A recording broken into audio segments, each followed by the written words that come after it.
Good evening, Thomas Joy. I'm happy to be at your residence. I see we had a very eventful thing going for fundraising for Lieutenant Governor Brian Benjamin this evening. That's right. Thanks for hosting this nice event. So, how do you think the fundraising has gone so far?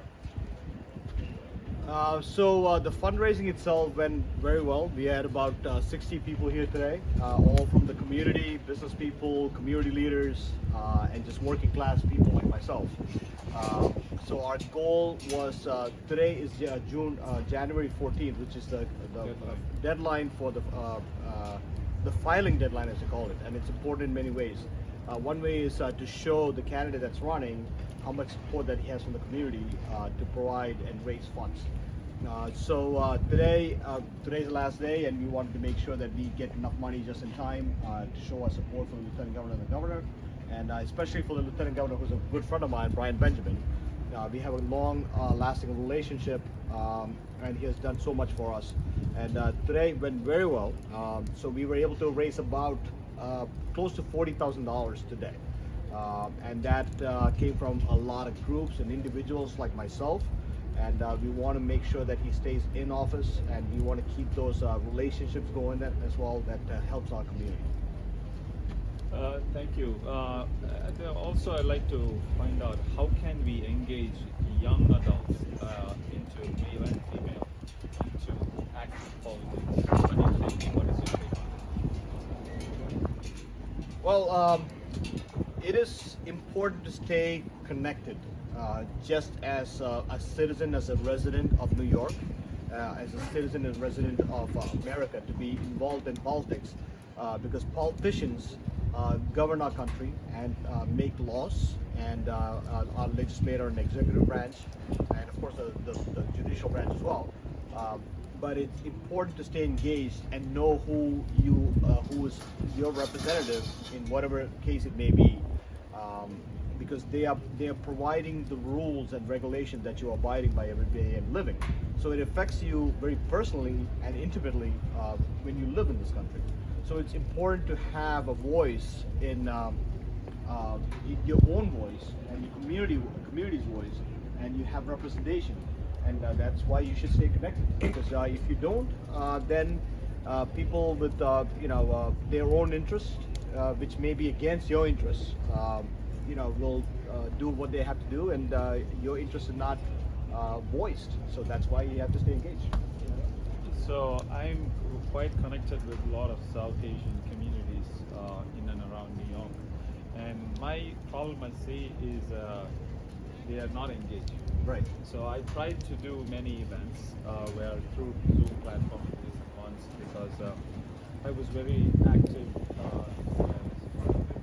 Senator Kevin Thomas in his first election in 2018. Right. It was just me and my colleague Ajit who had engaged in the community to get to know him and stuff like that. So it was a hard task for us to make sure.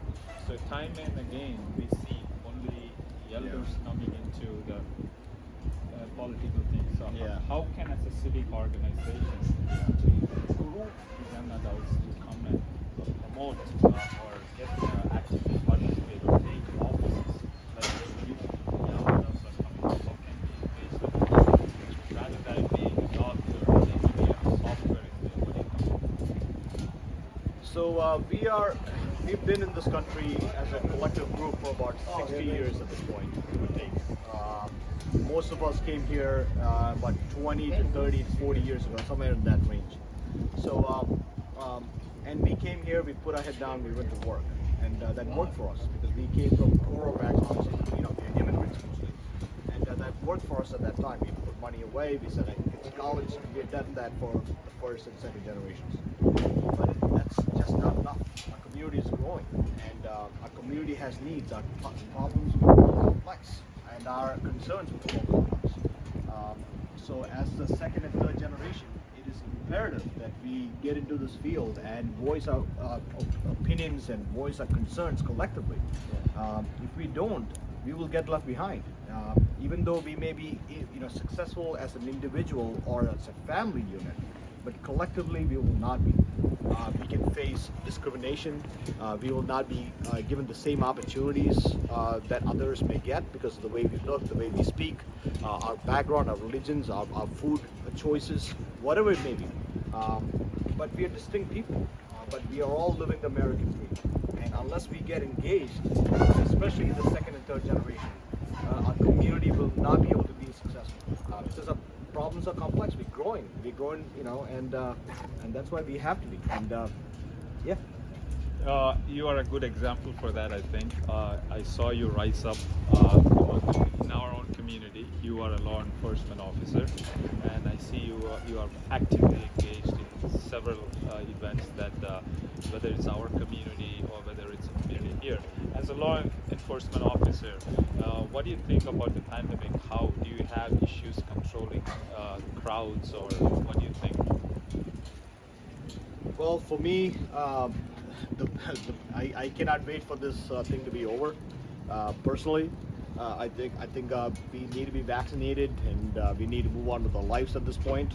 And that we have to stay careful as possible, of course. But at some point, this has taken over our lives and our livelihoods in many cases.